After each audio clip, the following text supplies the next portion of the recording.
படத்தை பற்றி எல்லாருமே எல்லா விஷயமும் பேசியாச்சு. டைம் ரொம்ப லேட்டாக போயிட்டுருக்குது.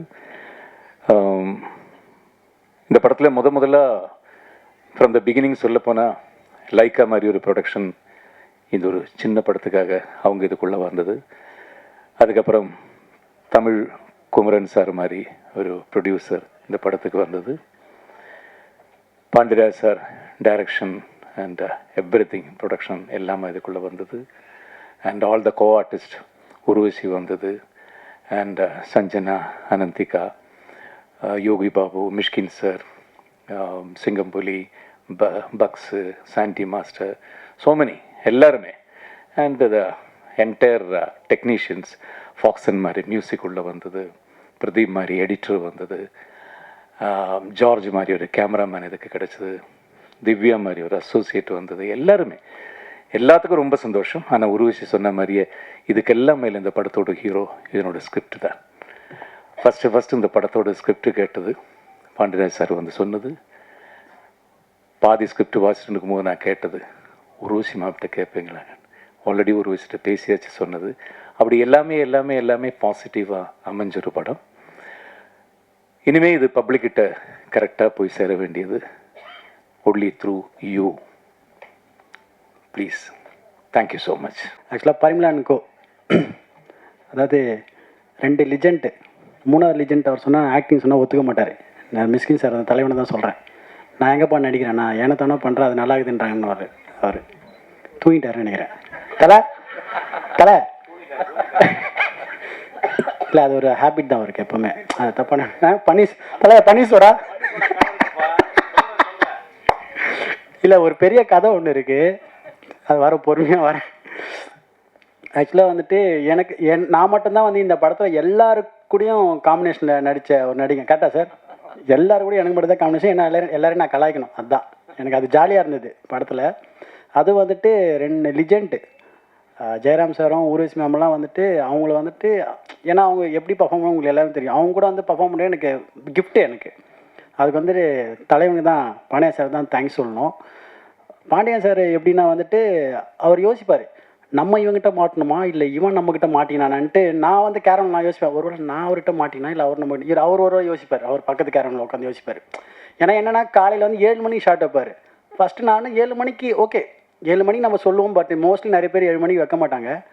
நான் வழக்கம் போல் வந்துட்டு நம்ம சாங் ஷூட் மாதிரி ஏர்லி மார்னிங்கே போய்டுவேன் ஷூட்டிங்க்கு. இப்போ 7 மணிக்கு ஷார்ட்னா நான் 6 o'clock 6:15 போய்டுவேன். கரெக்டாக போனோன்னே வந்துட்டு ஒரு 6:45 ஃபோன் பண்ணுறாங்க, ஷார்ட் ரெடின்ட்டாங்க. ஷார்ட் ரெடியாக 6:50க்கெலாம் வந்துட்டு ஷார்ட் ரெடியாக இருக்குது அப்படின்னு போய் பார்த்தா இவரு ஜார்ஜெலாம் ஆல்ரெடி ஒரு ஷார்ட்டை முடிச்சுட்டு அடுத்த ஷார்ட்டு போயின்னு இருக்காங்க. ஓ ஓகே, இவங்க இந்த ஸ்பீடா சொல்லிட்டு அடுத்த நாள் நான் பண்ணுறேன், நான் வந்து 5:30 மணிலாம் போய் ஸ்பாட்டில் உட்காந்துறேன் நான். சரி வாங்க பார்த்துலான்ற மாதிரி தான். அப்போ 6:30 மணிக்கு போகிறேன், இவரை நான் வெறுப்பேற்றுறேன், என்ன தலை ஷார்ட் இன்னும் வைக்கலையான்ட்டு. இந்த மாதிரி வந்து எங்களுக்குள்ள டைமிங்கில் வந்து காம்படிஷன் நடக்கும். நானாக இவர் நடுவில் வந்துட்டு அவர் என்ன வெறுப்பேற்றார், மாஸ்டர் இப்போது காஸ்டியூம் மாற்றணும், என்ன பண்ணி டைம் எடுத்துக்கிறேன். இல்லை சார் ஒரே நிமிஷம் சொல்லிட்டு பக்கத்துலேயே ரோட்லேயே வந்து டப்பு எல்லா ட்ரெஸ்ஸும் அவுத்து போட்டு அங்கேயே மாட்டிட்டு அங்கே நிற்பேன், ரெடி வாங்கன்னு வேணும். இந்த மாதிரி எங்களுக்குள்ளே ஒரு அருமையான ஒரு காம்படிஷன் போயின்னு இருக்கும். அதனால் வந்துட்டு தலைவனோட ஸ்பீடை வந்து சொல்லவே இல்லை. ஜார்ஜ் ஒரு பக்கம் கேமரா தூக்கின்னு ஓடுவார், நான் ஒரு பக்கம் காஸ்டியூம் தூக்கின்னு ஓடுவேன். ஏன்னா எங்கே எப்போ வைப்பாருன்னு தெரியல ஷார்ட்டு. இந்த பக்கம் அப்படியே திருப்ப வைப்பார், அப்படியே வைப்பார். இதனால ஜார்ஜ் இது ஓகே வேண்டாரு, அவ்வளோதான் டப்புன்னு அங்கேயே எல்லாமே காஸ்டியூம் மாற்றிட்டு அங்கேயே பண்ணேன். ஒரு நாளைக்கு எப்படி இருந்தாலும் வந்து 130 ஷார்ட் எடுப்பீங்களே. எனக்கு தெரிஞ்சு வந்து படத்தை வந்து பாதி 400 ஷார்ட் எடுப்பாரான். ஏன்னா அவ்வளோ ஃபுட்டேஜ். அதுவும் நான் ஃபஸ்ட்டு ஓப்பன் பண்ணிட்டேன்னா அவருக்கு அல்வா மாதிரி கடக்கன்னு அவ்வளோ ஷார்ட் கொட்டும். அது வந்துட்டு எனக்கு ரொம்ப ஹாப்பியாக இருந்தது. அவ்வளோ ஸ்பீடாக எனக்கு ஒர்க் பண்ணது எனக்கு சாப்பிட கூட தோணாது எனக்கு. ஏன்னா அவ்வளோ ஃப்ரீடம் கொடுப்பார் அவர் எனக்கு, அது செம்ம ஜாலி. அதெல்லாம் வந்துட்டு மற்ற ஆர்டிஸ்ட்னால் சஞ்சனா, அனந்திகா, பூர்ணிமா, அதுக்கப்புறம் நம்ம சென்ட்ராயன், இவங்கெல்லாம் வந்து எங்களோட கேங்கு. என்னோடய அம்மா நாங்கள் உட்காந்து எனக்கு போயிட்டாங்களா, அம்மா ஷூட்டிங் போயிட்டாங்கன்னு நினைக்கிறேன். அதுக்கப்புறமா தலைவன் மிஸ்கின் சார், தலைவன் தான் கூடும். நான் தலைவன் நாளாக எப்பப்போ மீட் பண்ணோன்னா வந்துட்டு அவர் ஆஃபீஸ் போவோம். அவர் இசை கற்றுக்கிறார்ல, நைட் 2 மணிக்கு அவர் இசை கற்றுக்கிறார்ல, அந்த இசை பாடல் நாங்கள் கேட்குறதுக்காக நான் போவேன். இல்லை மியூசிக் வந்து அவர் படம் பண்ண போகிறார், சீக்கிரத்தில் ஆல்பம் பண்ண போகிறாரு. நாங்கள் போவோம் 2 மணிக்கு போயிட்டு பன்னீர் சோடா வாங்கிட்டு போவோம். ஜஸ்ட்டு பன்னீர் சோடா வாங்கி போயிட்டு வரேன். சார் சொல்லுங்கள் எப்படி உங்கள் மியூசிக் பயணம் போகுது, ஏதாவது ஒரு பாட்டு ஒன்று பாடுங்க, ஏதாவது பொண்ணு அந்த இனிமையில் வந்து அந்த பன்னீர் சோடா ஓப்பன் பண்ணி குடிச்சுனே அவர் பாடுவார், அப்புறம் புக்கை பற்றி பேசுவார், புக்கை படித்து காட்டுவார். இந்த மாதிரி டிஸ்கஷன் தான் எங்களுக்கு. தலை இருக்கு தலை, ஆமாம் தலை. இல்லை அது வந்துட்டு அது ரொம்ப இன்பமாக இருக்கும் அந்த இரவு எங்களுக்கு. சீரியஸாக இன்பமாக இருக்கும்பா. அவ்வளோ கதையை பற்றி சொல்லுவார், படத்தை பற்றிலாம் சொல்ல ரொம்ப அற்புதமாக இருக்கு. எனக்கு அவ்வளோ க்ளோஸ் என் தலைவன்.